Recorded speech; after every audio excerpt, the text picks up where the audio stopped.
اور نصارہ گمراہ کیوں ہوئے؟ کیونکہ ان کے پاس عمل تھا اور علم نہیں تھا، بغیر علم کے عمل کرتے تھے۔ آج بھی بہت سارے لوگ آپ پائیں گے کہ ان کے پاس علم ہے، جانتے ہیں کہ یہ حلال ہے، یہ حلال ہے، یہ گناہ کا کام ہے، یہ نیکی کا کام ہے، لیکن علم کے مطابق عمل نہیں کرتے، اس کی نافرمانی کرتے ہیں۔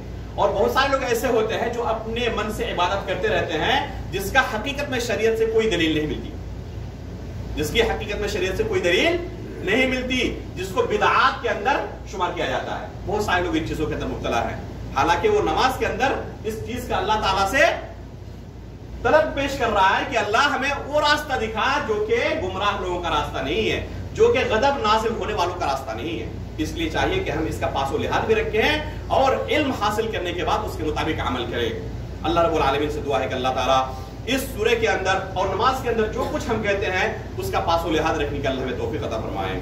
اللہ تعالیٰ ہماری عبادتوں کو قبول فرمائے، اللہ تعالیٰ ہمیں پکا سچا نمازی بنائے، اللہ تعالیٰ دنیا و آخرت کے اندر ہمیں کامیاب کرے، دنیا سے جب ہم رخصت ہو تو ایمان کی حالت میں رخصت ہو۔ اللہ رب العالمین ہمارے تمام گناہوں کو بخش دے، آمین تقبل یا رب العالمین۔ وصلی اللہ علی نبینا محمد، اللہم صلی علی محمد وعلی آل محمد کما صلیت علی ابراہیم وعلی آل ابراہیم انک حمید مجید، اللہم بارک علی محمد وعلی آل محمد کما بارکت علی ابراہیم وعلی آل ابراہیم انک حمید مجید۔ سبحان ربک رب العزة عما یصفون وسلام علی المرسلین والحمد للہ رب العالمین۔